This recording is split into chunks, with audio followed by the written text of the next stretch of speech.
Hello အားလုံးပဲမင်္ဂလာပါရှင်ဒီနေ့မှာတော့အရန်စားလို့ကောင်းတဲ့ cheese ပါမုတ်ကြော်လေးအိမ်မှာလွယ်ကြော်စားဖြစ်တယ်ပေါ့နော်ဖြိုးကမနက်စာဖြစ်ကြော်စားဖြစ်တာဖြစ်ပါတယ်ဒီမုတ်လေးကဆိုလို့ရှိရင်မနက်စာဖြစ်ကလေးရောလူကြီးရောပါအလွယ်လောက်ကျွေးလို့ရတဲ့မုတ်လေးပဲဖြစ်ပါတယ်အရန်လဲစားလို့ကောင်းပါတယ်ဖြိုးကဒီမုတ်လေးထဲမှာအသားချောင်းလေးနည်းငယ်ကိုလည်းထည့်သုံးထားတယ်ပေါ့နော်ပထမဆုံးဒီအသားချောင်းလေးတွေကိုအခုလိုမျိုးလေးအတုံးသေးလေးတွေလှီထားပေးလိုက်ပါတယ်ရှင်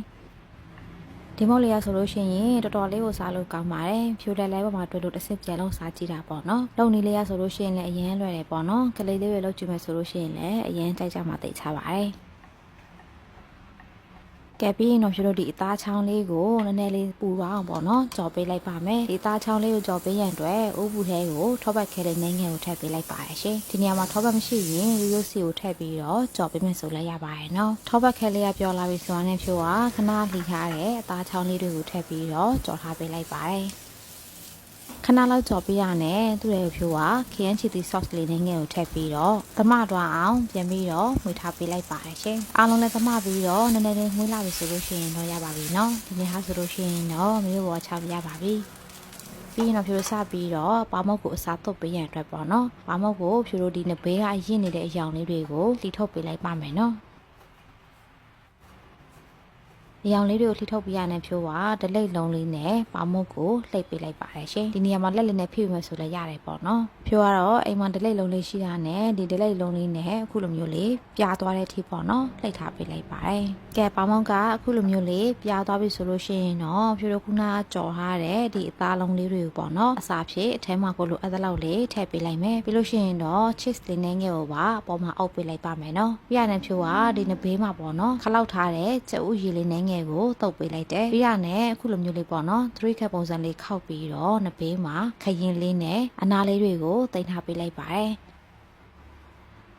ကဲပြီးတော့ဖြူတို့ခလောက်ထားတဲ့ကြက်ဥအနှစ်လေးနဲ့အခုလိုမျိုးလေးဆွတ်ပေးလိုက်မယ်ပေါ့နော်ကြက်ဥနှစ်လေးထဲကိုထည့်ပြီးလို့ရှိရင်တော့ဖြူတို့ဒီပါမုတ်ကတ်ကြော်မှုတ်လေးနဲ့အခုလိုမျိုးလေးကတ်သွားအောင်ကတ်ပေးလိုက်ပါမယ်ရှင်လူထားပေးလိုက်မယ်ပေါ့နော်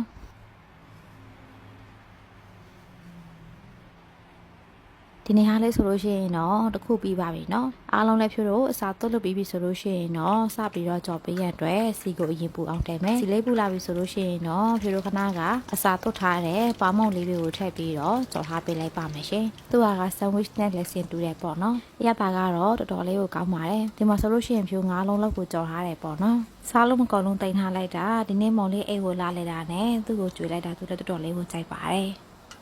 မုတ်လေးတွေကိုတစ်ဖက်မှာအယောင်လေးရင်းလာတဲ့အထိခဏလောက်ကြော်သွားပေးလိုက်မယ်တစ်ဖက်ကအယောင်လေးရင်းလာပြီဆိုလို့ရှိရင်တော့နောက်တစ်ဖက်ကိုလှန်ပြီးတော့ဖြိုးတို့နှစ်ဖက်စလုံးကပေါ့နော်အယောင်လေးညှိလာတဲ့အထိကြော်သွားပေးလိုက်ပါတယ်ရှင်ရွှေဝိုင်းရောင်လေးတန်းလာတဲ့အထိပေါ့နော်ကြော်သွားပေးလိုက်ပါတယ်